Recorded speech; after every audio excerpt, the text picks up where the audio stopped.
What is going on, people? I almost said Monday.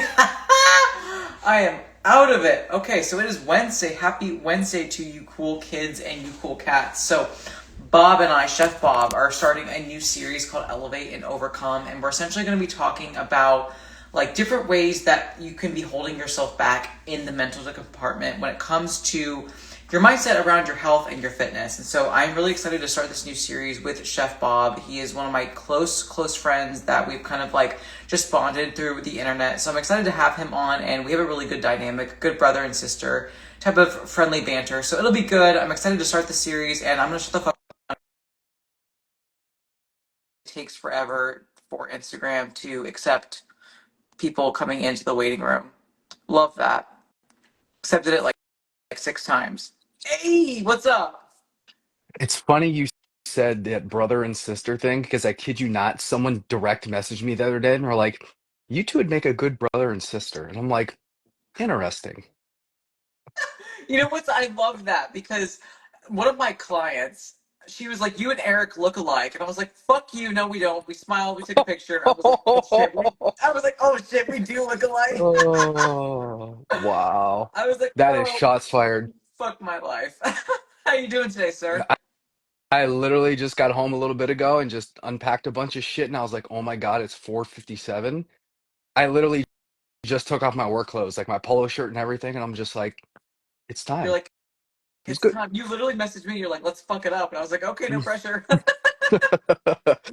Yeah, just so it's kind of funny because like I normally work a 7 to 3, but I shifted to an 8 to 4, filling in for a different person in one of the departments. So building out whole new processes and things like that because I work full time at Erie Insurance. So been a little bit of a transition, but I like new challenges, applying for new positions and things like that. So been a lot of challenging and fun things going on in life, working on some things on the outside socially as well. So should see a lot of good news coming in the near future. But that's the story of our lives here is just we're always trying to elevate and also take the next best steps in our lives. So I've seen that with your coaching too. I saw your little close friend story the other day about the 10K. So that's fucking awesome for you. It I'm actually pumped. went up to 14K today, so Mm, that was good. And honestly, like it's not even about the money; it's what the money represents, and the money represents yeah. people that are wanting to better themselves through trusting me as their guide, right? Hmm. And like you're a coach, you get it, and it's like the ability to help people. Like I would do my job for free if I could, right? If I could still like pay the bills, but the fact that clients trust me to lead them and to guide them, like that's just like one of the best jobs and most fulfilling jobs in the world. And I know like all other good coaches will tell you that leading and having impact while keeping your integrity, like no one can take that away from you. But like I know that we've seen coaches that like they go in with right intentions, and money, fame, clout, yada get to their Hmm. head. They start neglecting their clients and neglecting why they first started to coach. And that's something where I would rather, and I will, have a cap on my client load, because Yep. the fulfillment that I get from genuinely helping real, honest to God people that want help, like there's just I don't want to lose my soul at night. You know what I'm saying? And so Hmm. like the idea of having like client centered coaching and having impact with integrity, those are kind of like the things that I keep repeating, especially on like hard and challenging days. I don't like using the word bad, but hard and challenging days, because that at the end of the day is like why I do what I do. Yeah, and I think the key principle here for both of us is quality over quantity, right? We could have 50 clients, but the quality of our services would diminish. And people that pay a pretty penny for coaching, right, that is an investment that they make in us. And at the end of the day, that service we provide, we cannot let it falter. And that is things I do see that clients that do come over to me, and I'm sure you see it as well. It's just like my email responses are getting like 2 to 3 to 4, 5 days to get something back, and it's just kind of like mm, mm. There's a lot of other things I can say here, but I don't want to, scapegoat anyone or talk negatively because that's not my nature. But there's certain standards with the principles that you hold, and also your work ethic and what you basically read out with your expectations with your clients. We have to fulfill those as well, and that's with all things in life, right? I've had this conversation with a couple people the last couple weeks. It's just like that accountability, the transparency, the openness, the honesty. All of those things, you have to check all of those boxes. And I think that's very important with a relationship, right? You and Eric, and how you guys have really gone the distance. And you can see how well you guys mesh together. And I think that's a trademark to possibly, the foundation you have made between each other and then continue to help each other grow.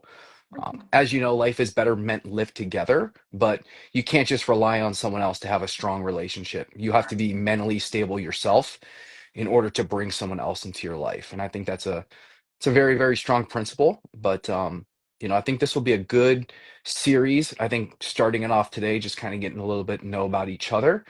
You want to kick that off, maybe give you a little bit about your background, getting into the whole bodybuilding scene, maybe some future goals and things you have on our radar, Yeah, just to get a little bit of a know a little bit more about Ash, right? I love it. Yeah, so I'll do like you said, a Spark Notes version because I don't want to like take up like an hour just talking about you know, my life, but Yep. a very typical like fat to fit story where I was, morbidly obese at 260 pounds Hmm. and got out of a really bad abusive toxic relationship, and I was like, I want to feel happy because I feel absolutely nothing right Hmm. now, and because I was made to feel that way due to how I was treated. And I was like, well, skinny people are happy because you see them on the covers. They're these thin celebrities. They're smiling with a salad. And I was like, I want to smile with a salad. And so, due to just improper education, I coached myself. And I mean, like, I did coach myself because this was before Instagram and, Hmm. before Facebook. Like, really, like, it was like MySpace and Tumblr were kind of like on the scene, Hmm. and like Bodybuilding Magazine and some forums here and there. But, like, I got my diet information, my nutrition education from like people's magazines. And at that time, Beyonce, I think, was dieting for I don't even know, maybe a Pink Panther movie. Like the fucking Hmm. throwback, guys. I'm dating myself here, but like she was doing like the maple syrup and cayenne pepper diet, where you just drink maple syrup, water, and lemon Mm. juice, and it's like the maple syrup and the fat burning and yada yada yada. I mean, like any fucking diet I did, and so through like yo-yo dieting, gained some, lose some, and then I finally figured out what worked was, believe it or not, a bodybuilding forum where it was like, oh, you need to track your micronutrients, your protein, carbs, and fat. And I was like, what the fuck is that? And so I downloaded my fitness pal at 16, and wanted to lose weight, was tracking food, weighing stuff, using cups and measuring spoons, and Hmm. through tracking calories, I started to lose weight. And I was always active in sports, but like anyone will tell you, you can't outperform a shit Yep. diet. And believe it or Hmm. not, yeah, I was a volleyball player and a softball player, but eating a fucking family sized bag of Totino's pizza rolls with ranch, that's not like the peak athletic Let's performance. You know what I'm go. saying? Let's go. That's right. Fucking the 10-calorie Mm. challenge is pussy mentality when I was growing up. Yeah. But to make matters like worse, remind everyone, I'm still 16, 17 years old. And when you're in high school, like you don't know who the fuck you are. So Yep. when I was dieting, I was losing weight, lost 50 pounds. People started to notice, even though I had a boyfriend and got out of that relationship, like guys Yep. never noticed me, but starting to get noticed from the fellers. And I was like, okay, I'm going to keep going. Then I lost 100 pounds, got even more compliments. Clothes started to fit a hell of a lot Yep. better. Like I was no longer shopping in like the fat girl section. I could actually like go into Abercrombie and Fitch and not like cry. And then like the next thing I know, it's like, okay, well, I'm like addicted to weight loss now, and within a Yep. year I lost literally half my body weight. So I went from like over 260 to like 125, Hmm. and that's a fuck ton of weight to lose. And then the next thing you know, it's like, okay, well, now I'm scared to eat, period. Hmm. And I'm doubling up gym sessions. I am, wanting to be a triathlete because, oh, I'm now the health and fitness girl at school. But in reality, I was just as miserable as I was at 260, if not even more so, because everything that I did was because I hated myself, because I felt like I was nothing. I was made to feel like I was nothing, and I was lost. Mm. And I honestly didn't get out of that mentality really until maybe 4 or 5 years ago. Like this was even before like I competed, because I still competed in the mentality of like, oh, you hate yourself, and so you're doing this because like you have to control everything in your life. Yep. And I was a stress ball, like anxiety, OCD, depression, like you name it, I have been there, right? And I went into my career as an exercise physiologist mostly because I wanted to help people with diet and exercise, but being a first gen college student and paying my way through college, I didn't realize that all I really Mhm. needed was a fucking personal training certificate. So it is what it is. But at the end of the day, I am glad I did go to school to simply learn how to learn and learn how to read like educational papers and to truly understand how to weed out bullshit versus like truth. And Mhm. so while like I don't regret school, like the debt was another thing. But all that to say this, I went into wanting to help people. Especially, I wanted to prevent people from going through what I went through because Mhm. there was so much unnecessary pain and suffering and turmoil that, although I am elated, I went through because that is what caused me to elevate and overcome and to grow Yep. and be the person that I am sitting in front of you. I still, if I could prevent someone else from feeling as low as I did, I was gonna fucking try. So that kind of Mhm. like leads us up today as to like why I coach and bodybuilding. But like I posted about my prep comparison, like I do this because I love myself, because I Yep. respect myself, because I want to challenge myself. I want to set a good example. I want to lead by example. And bodybuilding for me is a competitive outlet as much as it is like a personal growth outlet. And that's something where my competitors, we do talk about your why, making sure that when you compete and step on stage, it's not for that external validation, it's Mhm. for in here. Yep. Because if you fall flat on your fucking face because you can't control who shows up, you can't control if you get a shiny medal or a plastic trophy, but if you don't, at, like, and that's all you have, like, shit, that's gonna be a rough reverse, a rough life. Mhm. And I do want to make sure up here is as bulletproof and locked in as possible because that's going to give you the best chance at not only being successful with your health and fitness goals, your bodybuilding journey, whatever, but in life. Because, like I said, once up here is locked in, nobody can take that away from you unless you decide Yep. to. Yeah, those are all great points. What forms did you partake in? Do you remember? What forms? Yeah, you said you were on like bodybuilding forums. Oh, I think like literally bodybuilding.com was like the main one. Yeah, that's the OG. That's like the AOL Instant Messenger of bodybuilding. I kid you God not. bless. Dude, AOL Instant Messenger, man, Hmm. we are two peas in a pod there. I sometimes have those conversations with people. I'm like, yeah, do you use AOL? Do you use AIM? And they're like, man, I don't even want to tell you my screen name. I was Dude, like, I remember when you could change the like DM notification yeah. to like whatever you wanted when you could like download like a short like MP3 Mhm. file, and I was so obsessed with having like Austin Powers, like random things from the movies as like my AOL messenger, so it'd be like zip it. Oh, Yeah. wow. That's terrible. But that's hilarious. Um, Man, that's a great story, man. And it's really ironic, right? Because I talked to someone else over the last month or so, and she went through something very similar that you went through. And just to see how very genuine women are just heartbroken, walked over, toxic relationships, it's so common. And I'm sure you see this as a coach too. Like when you talk about stress levels with your clients, where is that stress coming from?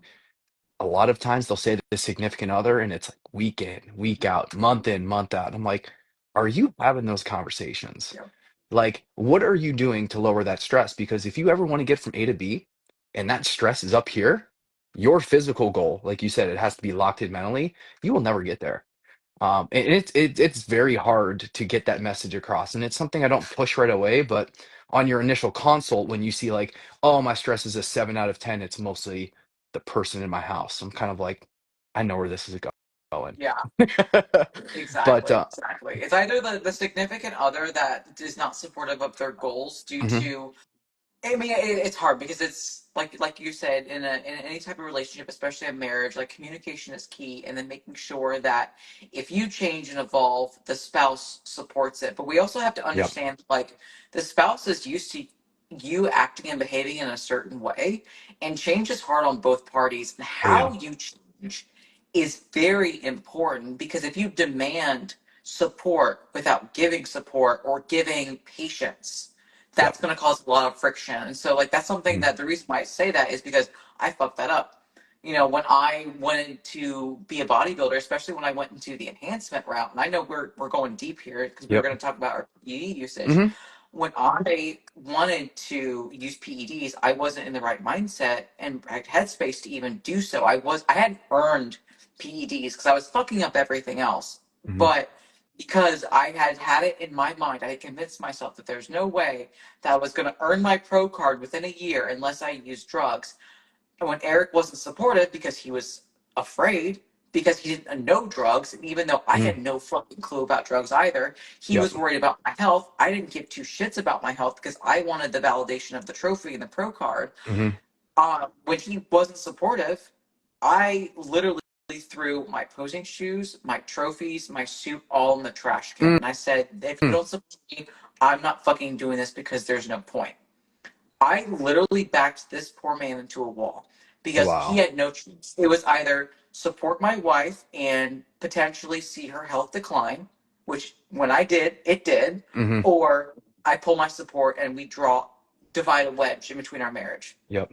What fucking choice did he have? He had no choice. I made the choice for him, which again, I speak openly about this to show you that Mm, you need to be a team player and you need to understand what you're getting yourself fucking into yep. before you decide. And again, I'll put myself on the hot seat and tell you that I fucked up and show you why that was not the right decision.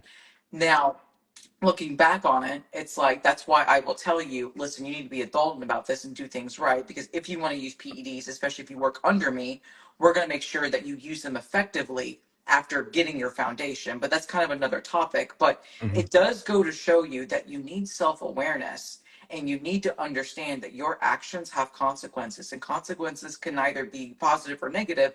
They are just the result of what you did. Yep. And that's what's tough too is that people they get into, the bodybuilding scene or the Instagram scene where they want that specific model. Yep. What you see on the surface isn't always what's on the inside. And like you said up top too, sometimes these people, they are hiding so many skeletons in the closet. And honestly, if you open that up, you would just be like screaming, like, this is how this person truly lives Yep. behind a phone screen. And it's scary. I mean, some of these influencers out there, if you actually watch them for a day, what they did, you would literally get out of your seat and Oh scream, yeah. which is wild, but it's also why it's why I like you for a great reason is you're transparent on everything you do. Like Yep. nothing's hitting, everything's in the open, and for you to talk about the things that you went through with that marriage like that, that's absolutely incredible sharing that story. Hmm. But we all go through pain, we all go through suffering, but that's who we are today. And no human can avoid adversity. It's just impossible, right? We're all broken people in a broken world. You'll hear me say that many of times, but it's how you play the hand you're dealt in order to get where you are today, right? And your backstory is kind of similar to mine. Like I was very overweight. I went to high school. I played high school football for 4 years. I got up around like 240-ish, 250-ish. So we're pushing Okay, the so same yeah, weight. so like a light heavyweight then. Hmm. Yep. You went with the pizza rolls. I went with the Tombstone pizza. So that was the Oh, the post football. classic. Yep.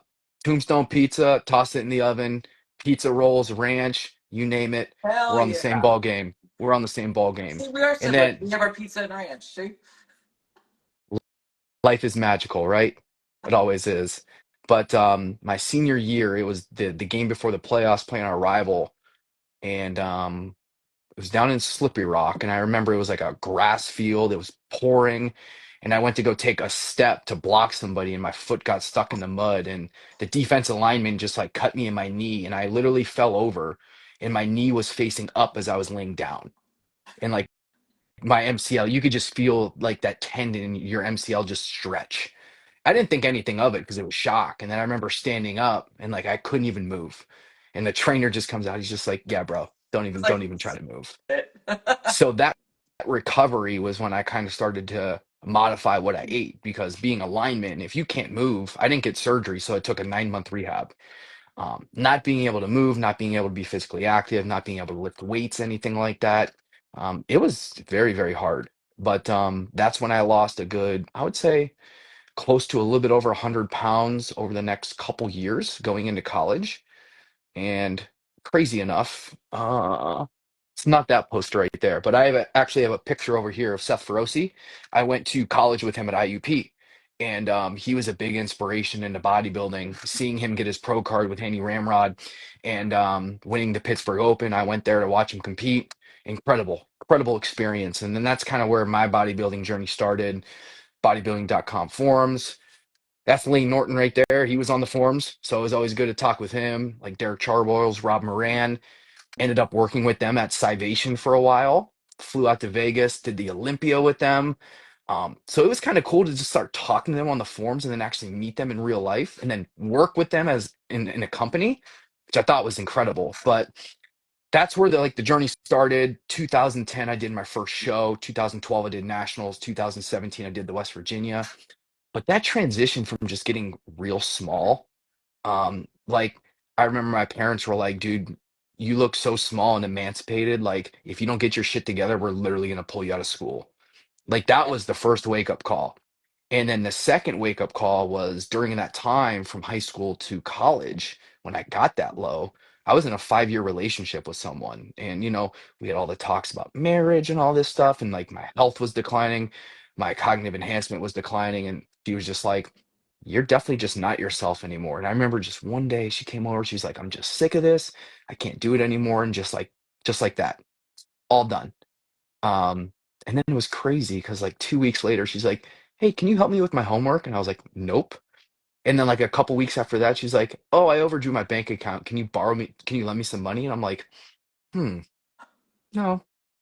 And then like I've never talked to her The since, ever. audacity of that bitch. Like, listen, it Yeah. is one thing to not be able to handle like disordered eating in relationships, because that's something I really commend Eric for. Because like Yep. when I told him like really like talk about the skeletons in that closet, like the ability to be supportive in that can be make or Yep. break. But if you decide to leave, like the person you are leaving, that also leaves such a nasty scar, Hmm. because it also kind of validates that you are broken, that you are not worth loving, that you are not Yep. worth pursuing, and that can just like spiral and make things even worse. But then the audacity of that bitch to be like, I'm actually like, boo. Yeah, but because of that, right? Like it was like a depressive moment, and like for a long time, I was so out of it all the way until I graduated college. Really, it was just the only thing I cared about was like lifting weights and studying. Because I was a straight A student all the way into my last final, which was 3 questions, and I got partial credit. So that was the only B I got in college. Go figure. And then once college ended, I did my student teaching. I'm a business education major, minor in economics, so I taught for a long time. And then now, as you know, teaching is just don't get paid much, a Yes. lot of stress, a lot of work. It's Yeah. terrible. Um, and then like as those years go on, I really never dated anyone. So like the whole relationship thing to me was just like I kid you not, like up to this day, I think I've had like 4 or 5 like smaller ones since then, and they've just been super short. The last one I had was a long distance relationship for about 6 months. She really wasn't committed, and once I saw the red flag, I was like, I'm out. Um, and then it's crazy because like it's been way over 15 years since a serious relationship, right? Yeah. So trying to talk to someone and get rid of that trauma and that scar, it's really hard, right? And to really open up to someone and give you those expectations and boundaries, it's Mhm. in this day and age, if you're on a dating app, very scary. I'll take your So word that for it. I don't envy anyone that has to date nowadays. Like, mm, I know, right? nah. But we'll save that for another story because I'm trying to brew something up in the background right now. So we'll see how that plays out. But nonetheless, um, going back to that, right? So first show was in 2010. And I just think like getting on the bodybuilding.com forums, really starting to dial in like my nutrition, watching Seth go through his pro card and how he ate and stuff like that, it held me really accountable. Like he would literally go in the food hall and eat like 7 plates of food. I'm like, bro, I can't hang with you. And that's when I first started to really like track my macros and do like what you did. And then I did my first show in 2010. That was in Columbus. Yep. It was like the Grand Prix or something like that. Very small show. I think what's his name? Trying to think who runs those shows. Can't think of his name off the top of my head right now. But he owns Yeah. we would always train at those gyms like in Worthington. John Meadows used to train up there. Um, not the one downtown in Columbus, but I'm the thinking of the smaller. down one. Yeah, it wasn't Beyond Limits because Rich Laro owned that one. It was the Metro Worthington. Whoever owned like Franco or Maybe. something. I forget what his but he owned those gyms and like he was the promoter of all the shows. And I just remember he's like, "Hey, I run great shows. If you ever want to compete, do one of these shows." Go into the Arnold all those years, you kind of get that momentum, get into the swing of things. And I did that show, right? And then dieting down as a natural, like that is so hard on the body, like so hard. And I remember trying to reverse out of that and go into nationals in 2012, like that middle time period. I would just felt terrible all the time, always super cold, no Yeah. energy, mood, libido, everything was just shot. And I just remember like someone's like, you should really just get your labs looked at. And I was like, that's Yeah. probably a good idea. And like testosterone was like literally tanked. All my CBCs, lipids, metabolic panel, things were just really dropping. Thyroid was off. Mm. All the common things that you see with people that really crash diet, right? So it's like, what's the next step, right? Getting on like HRT, what does that look like long term? And I remember Austin and I, like, we were really close at this time, like way back in the day. Like, I'm talking early 2010s. And I just remember he's just like that might be something you may want to consider long term, right? And it's like, how do you feel off of this? What are the long term consequences and things like that? And that's kind of like where I went, and that's where then I went into like doing nationals in 2012. Mm. Body really responded well to getting my body quality of life back, standard of living back. Like it was complete 180 from how I felt at my lowest, building myself back up. So I competed as a lightweight in 2010, 2012. I competed as a lightweight again, but looked totally different. um Peaked a lot better, just felt a lot better. Just a totally different experience, and then took a lot of time off, and that was like when I really dove into like my teaching experience, getting accustomed to what a work life looks like. um and then 2017, I remember one of the guys around here, he's like, hey, I'm going to do the West Virginia. I was like, yeah, man, I'll do that too. And Austin coached me through that, so kudos to Austin, he's the man. um Great game plan. He actually came to the show, so for him to be there in person, just incredible. Just goes to show you how genuine that dude is. He goes above and beyond for every single one of his clients. Everything that he does with his entire team there, very professional. So just seeing him there, just being able to monitor me and just give me those adjustments on the day of, Mhm. incredible. We had to diet hard getting into that show, so even like trying to fill out that day, it was really tough. And I remember my gym owner at the time, Jack Sullivan, you might know that name. He does a lot of international shows. He coaches, he does, he's one of the lead judges for the Olympia, the Arnold, and he does the IFBB all over the entire world. So he'll literally go to like Italy, Spain, Brazil, and he'll like literally do shows and judge them. Um, and he did help me a lot with my posing and things like that. So he was there too. He's like, dude, you are so fucking flat. It really didn't matter what I ate that day. Like I could just not fill out. And I finally started to like come the night show.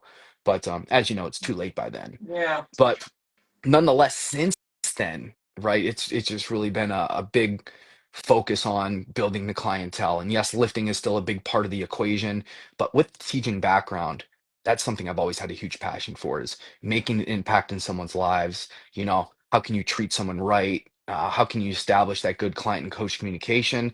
Something that I carry over into the classroom. And now I actually do that at my profession when I onboard people with software and hardware things.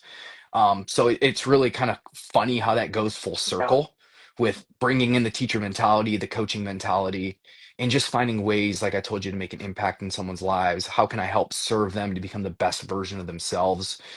And, those are things that you carry into your social life, your relationships, and, things like that can make you eternal with Yeah. someone. And, maybe that's the end goal in the future. Who knows? But, I count my blessings every day that I'm able to wake up and do what we do.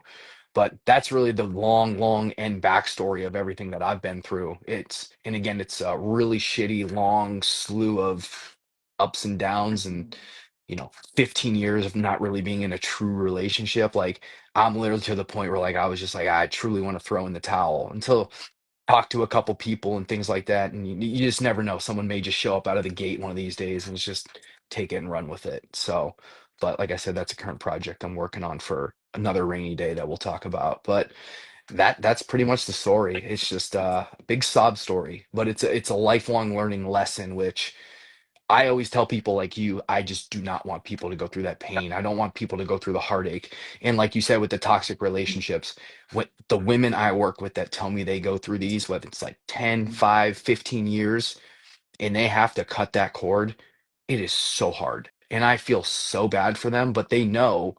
I've even lost clients because I told them, I'm like, I rather you get marriage counseling. I rather you focus on finding out where the kids are going to go and using that money to help establish your quality of life and what your future looks like. And I've had people email me a year later and say that was probably the best decision I've ever done, is just focusing on myself. And then they come back once they have that standard, Yeah. we talk about you have to truly love yourself in order to be the best version of yourself. And then their progress in the gym just literally skyrockets because the root issue was never taken care of. Exactly. It's funny you mentioned that because I even had a client where she already paid me in full for 6 months and she wanted to commit for a full year. And I was like, listen, it's great that you have all of these sources of revenue, back pay, all the things that like your job is rewarding you with for your hard work. Yep. You will first benefit more from therapy to talk about your relationship with food, your Yes. body image, finding a good solid why as to why you want to work with me and improve your health before I am comfortable committing for another 6 months Hmm. because I want to make sure you have long lasting success. And I'm more interested in a long life, like a lifetime partnership where I don't mean like coaching, I mean you think highly of me the rest of your life Hmm. versus another 6 month payout. Like to me, it's not about the money, it's about the impact. And so when you're able to have a coach that wants better for you, and sometimes that betterment means no to coaching, but yes to something else, that's how you know like you were investing right in people, not just like the bottom dollar, right? And it's so important to have that person in your corner, in your space, genuinely cheering for you. Because how many times have like I've been guilty of this, where it's like someone decides they don't want to work with you, and you're like, oh, rooting for you, cheering with you, good luck. But like, it's such a half-hearted like ass fart, good Hmm. luck. Where it's like it's really saying fuck off. You know what I'm saying? But like, Yeah, when, it's tough. yeah, It's tough. exactly. But when you actually have a coach, it's like, hey, listen, like, let's do a little bit of work on the back end first before you even commit further because, like, Hmm. I want long term success for you, not like short term success. Yeah, and I've actually had some clients that have been, on and off with me, and like after the second or third time, I'm like, as much as I love you, keep coming back. I think it's more of a distraction for your long-term Mm. success where you truly need to go get physical help, right? And I've even had some women go into like rehab facilities because of how bad mentally they were. And it's really hard to say like, look, I love to try and help you as much as I can. You and I, we read a lot about psychology, right? We read a lot of the same books and we look at like mental things that we can help with our clients, cues, communication skills, attachment styles, how these other people can relate to help them find why they do certain Mhm. things. Like we see that a lot with type A people, very anxious people. Secure people can sometimes have a lot of type A tendencies, but then we also have the avoidant people Mhm. that will read the check-ins and we know there's a root issue, but they will not tell us what it is. Yeah. And as much as we poke the bear, it will not come out. And until it comes out, their progress is at a huge halt. And as much as you want to keep pressing that button, like, hey, we need to figure out like what's going on here, we need to understand the back end of this, it's another reason why, like when I do my onboarding consultation, I have a couple Yeah. questions that talk about like trauma and the back end story of like, tell me about like your past. Tell me like how you were raised. Do you have a good relationship with your parents? Because I see a lot of people that have parents that are like narcissistic and stuff like that. It feeds off into why they react the way they do, Yeah. and trying to change that with someone who has those tendencies and are literally backed into a corner 24/7, for them to open up and be transparent is very hard out of the gate. Yeah. But you just have to be upfront with them and be like, look, I know you want to put a timeline and accomplish something in X or Y months, but you have to really realize that when you remove that timeline and just focus on the end goal and let time do its part, Mhm. the success truly comes, because you know better than anyone.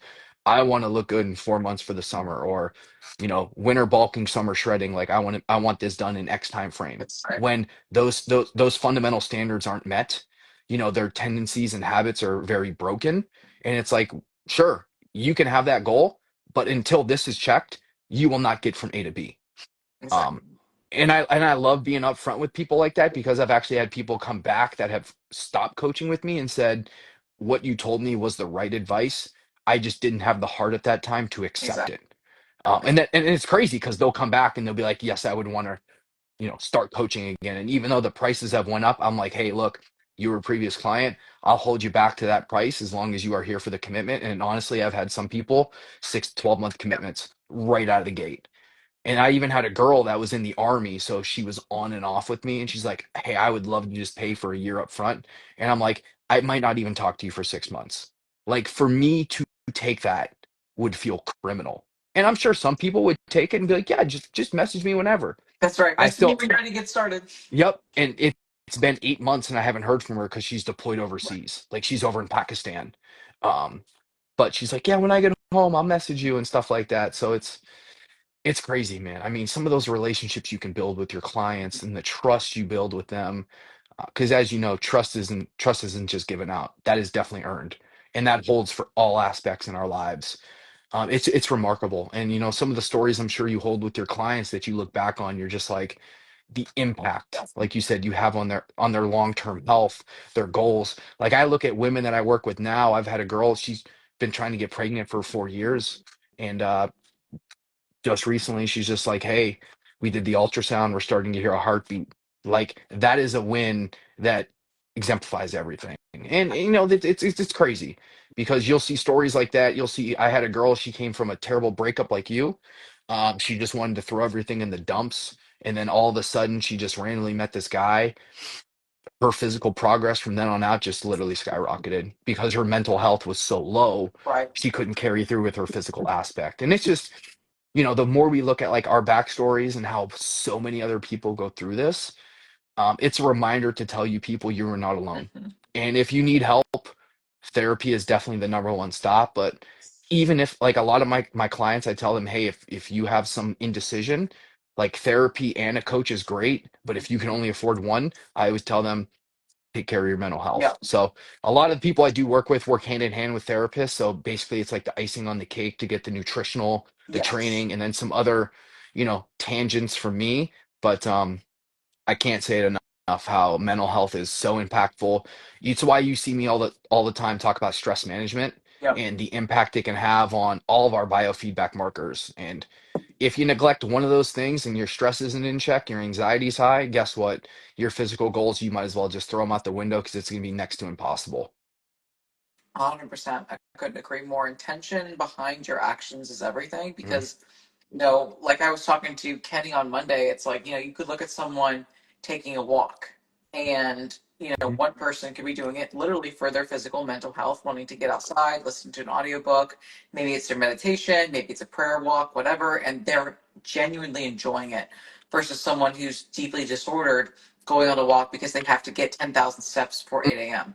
And it's Mm, like to the other person, to an observer, two people going on a walk, but it's the mentality of the person who is doing the walking that makes or breaks not only their physical health, but also their mental health. But I do have a question for you, though. What do you yep. want this series, Elevate and Overcome, to look like? What are some things that you're wanting to heavy hit? What are some things that you want to talk about? What are you wanting to make of this series? Just so that way the people know watching it, whether live or the playback, as to what they can look forward to.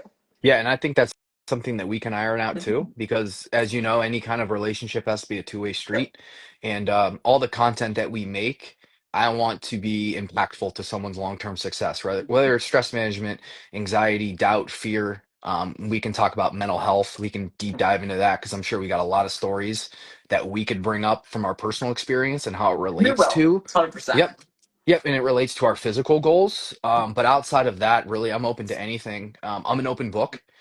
Anyone that knows me, like honesty and transparency is a number one thing. I think it's Yep. a very dynamic thing to carry in all aspects of our life. But truly, just the elevate and overcome. There's so many ways we could spin that. And it can be with PEDs, it can be with training, it can be with nutritional standards, and some of the stories that we see. Like you bring up the step count. How many clients have you worked with that are so obsessed over a step count? We could probably do a whole episode just on overcoming a step count. Yeah. I mean, I have dozens of stories, and I literally just started with a girl to start the new year. That's her biggest problem, and in 3 weeks, I've almost removed the watch, and almost all of her anxiety's gone, all of it. 100%. No, nope, that's great. It's I agree. crazy. Hmm. Yeah, I And agree. I think it'd be really good to have like different topics of just like things that we have literally overcome and then things that maybe our clients are currently working through. But it's not Mhm. about like being on the hot seat. It's more about being vulnerable because I think a lot of people, and I'm going to put myself in there, felt like a number when they first started with a coach and then got neglected or maybe were gaslit, being like, oh, you're the problem. And maybe there was some truth to that feedback. You know, Yep. again, like we are human beings, we have our own imperfections, right? But being a coach, you are a leader, you are a guide, you are meant to Hmm. help your client through them. And if you see a fault in your client, it is important to approach it in the right light and also, respect your scope. But I would never want one of my clients to feel like just a number or, oh, I'm sorry, I'm bothering you. It's like you're paying for my time. Yep. Like, respect yourself enough and respect me enough to communicate with me because I don't know if something is wrong unless you tell me, right? And that goes like if you're a parent, right? Your kid's sick, they don't tell you that they're not feeling good for 5 days. You're gonna want to beat their ass. You're gonna be like, why didn't you tell me 5 days ago? And it's like, oh, I didn't want to bother you. Like, if that's the perception that your kid has of you, I'm sure you would be embarrassed to hell. That's how Yep. I would feel, knowing that I caused such strife in our communication that you didn't feel comfortable enough to speak up. It's like that's not okay with me. So like my goal as a coach is to always understand that like we need to problem solve and troubleshoot, Yes. not just complain. Hmm. Because complaining gets you nowhere, but having a proactive mindset, recognizing that there is a problem and coming to me to find a solution, that's that teamwork that I want to establish. Yeah, and I agree with that too. And it's that goes back to the honesty and transparency, right? And that's something that you have to establish out of the gate, right? Getting into a client and coach relationship is like getting into a real relationship. Boundaries, expectations, honesty, transparency, openness. If you have that with the client on day one, you will see them move Right. mountains. And I truly feel like it's very hard nowadays because look, a lot of communication is behind a screen. Yeah. If you were to sit down with someone just off the street and have a genuine conversation, you know how painful that is Yeah. sometimes? Yeah. Like some people, like I've been doing a lot of interviewing too, so that's why I work with two personal development coaches. So communication and collaboration is like one of the big things I've worked on the last 2 years. And it's tough because they'll push my buttons. They'll be like, "Hey, we're gonna record this and have you watch it," and then they'll also like record it on their phone and have me listen to it, so I get to cringe at my own talking. It's terrible. I don't suggest it, but a good communication skill, if you ever struggle with like the verbiage and stuff you use. I remember one of my professors at college, he stood all the way in the back, and every time you said he would raise his hand. It would be crazy how that mental cue can change your communication skills forever. Because I'm sure if you talk to someone on the phone when you do a consult, how many times does someone say, if you did a check mark, you would be like on page four. It's crazy. It's crazy, but no, that's those are my key principles for coaching as well. Like again, we have that very shared mindset, right? The client comes first, the impact, the standard that we can hold them to, and what the end goal looks like and how is it attainable. And again, if some of the things aren't set in stone, maybe it's time to take a step back, look into therapy, look into other things that help you make the best version of yourself, and then come back to it and truly tackle that goal. And again, you can use mine and your story of all the crap that we've been through. I hope to God no one has to walk that path.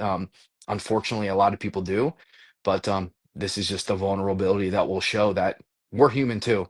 And we've overcome things like this, and everyone else can. So it's just a glimmer of hope to really make people feel welcomed and wanted Yeah. that watch this series and also realize that they can get a lot out of it. And look, if they feel like we're a good fit for whoever is watching, right, they can always message us. And I think that we would be great leaders to put them in the right place and then also help them to achieve their goals. So another good thing about this is to share some of these stories to let them know like what we have to offer and how that can be beneficial to anyone watching this long term. And again, I've even had some clients just literally hire me just to do a lot of nutritional things, but also a lot of like therapy things to help them with their mental mindset and their stress management. And that alone suits up their physical goals tenfold. So it's crazy how the mind is such a powerful tool. Absolutely. Final thoughts here before we kind of close out chapter one. But really, Mhm. what I would like to get out of this series is talking about the things that we're not necessarily proud of. So, talking about like Mm, how do we overcome our own struggles? Because I think a lot of the time, yep. like people not wanting to expose their shame. And I'm not saying we get like deep into it because like obviously there are some things that should be just kept between, I don't know, you and God or you and your significant other. But I'm not saying you need to talk about like the dark deep stuff, but I mean like things just pertaining to uh, health and fitness to yep, nutrition because like a lot of the times these things aren't spoken about because they are yep, taboo or they yes. are such a deep root of shame that like we think that we're the only people suffering it. But like eating disorders, exercise addiction, anxiety, depression, insomnia, suicidal thoughts, like all of those Mm, I have experienced tenfold. And at the time that I was experiencing all of these things, I thought it was just me. It was my problem.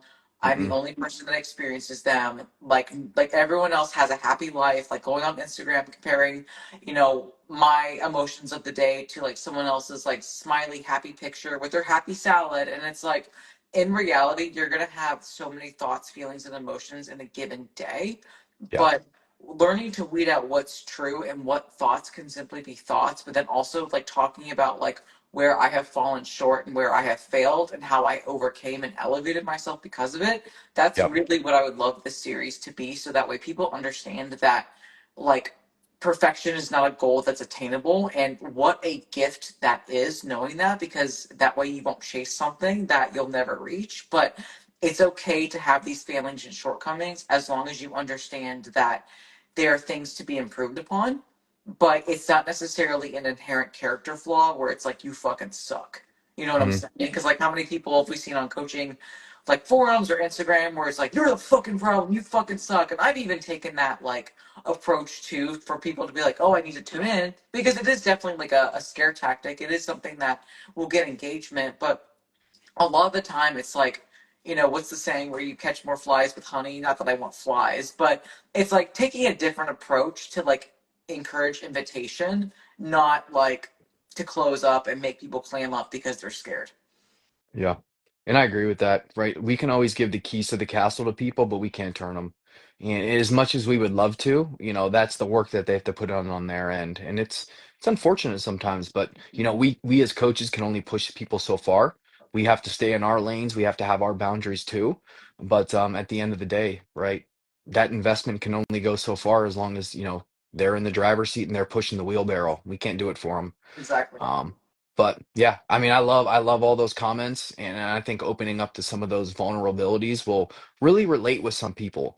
And I think that will really be like one of those light bulb moments where it's kind of like, wow, this person went through that, even though they don't always see that on the surface level or on the subconscious, like we can bring that to the conscious and to the forefront. And again, those are great points because a lot of these things aren't talked about. When Yep. in reality, you open up social media and it looks like a highlight reel. When in reality, if you think that person's life is a highlight reel, you're probably seeing 5% of their actual life. As crazy as that sounds, it is real life. Like you're basically opening this the application to find instant gratification. And Yep. at the end of the day, it's not really how it works. But we can save a lot of those stories for future conversations and different episodes. But yeah, we can definitely maybe do some polls or things like that to see like what people want, and we can kind of tailor it to that because at the end of the day, it's for the people Yeah. by us. And we want to make sure that we provide what other people do want to see while also covering our topics as well. So like I said, it's that two-way street. It's that happy medium, finding that balance between everything. And I think it'll definitely be a good time. So we'll keep them updated on the dates and times, and we'll go from there. Sounds good.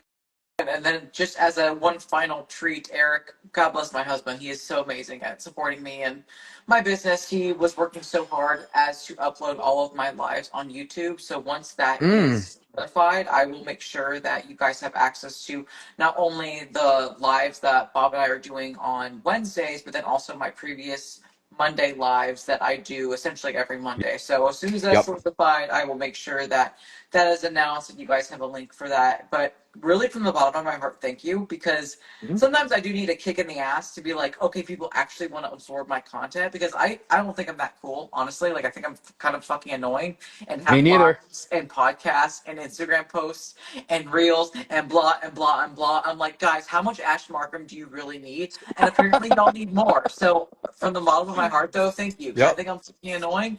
Y'all don't think so. Yep. Yeah. you can do the collaboration tag and it can be on my story too, so that way we can see it. And then, like you said, it'll be on YouTube. So when we repost it to our stories, we can just put the YouTube link right there so they can view it in two different ways. So kill Exactly. two birds with one stone. That's right. More ways to get Bob and Ash. Oh man. Team single over here. That's X Here. rated. We're not We're going like that. there. We're like a toe fungus that never leaves. That's what we Oh, are. We're oh, just that's toe terrible. fungus. Someone told me a joke. Yeah, it was today. They're like, "Why would you get into a threesome when you can have dinner with your parents?" And I was like, "Oh my God. That's fucking awful." Right? Right? I I had was dinner like, with my "What?" mommy. What? I literally lost it when she told me that. I was like, "Wow, that's savage." And you fit into the savage category just perfect. So I'm like, man, if someone's gonna say something like that, it'd be Ash. Like 10 out of 10. I give you no Uh, fucks. But Bob, oh, thank you well, so much for your time this evening. you So got it guys, thanks so much for watching us live or watching the replay or watching us on YouTube when that eventually gets situated. But we'll catch you guys every other Wednesday. For now, if we have to tweak the schedule, we'll be sure to let you guys know. But for sure. you all have a great rest of your evening and keep being leaders and world changers. We'll see ya Peace. later. Before you close it out.